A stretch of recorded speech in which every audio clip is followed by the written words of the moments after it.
between, say, 5 and 50 people.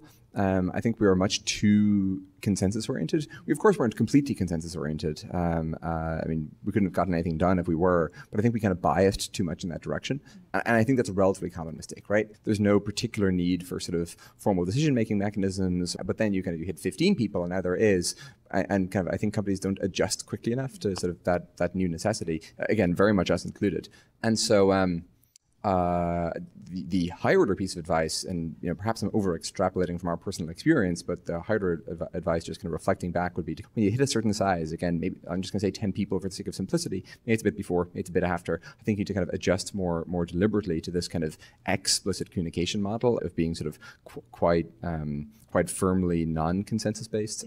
I mean, nobody likes the idea of sort of being hierarchical. That sounds pejorative, but like in some sense hierarchical. And there is this kind of delicate balancing act. On the one hand, you want to sort of really prioritize speed and agility, which involves being kind of somewhat hierarchical, because those are sort of efficient ways to have shots get called. But on the other hand, you really do want people to have this kind of strong ownership mentality and real sense that sort of they can cause things to change or identify problems or sort of inject new ideas even in unrelated areas. And so it's this sort of delicate act where how do you sort of facilitate enough autonomy and agency, but also not have things devolve? And again, I really wish there was kind of the sort of rote simple, well, just do X, Y, and Z and you'll be good.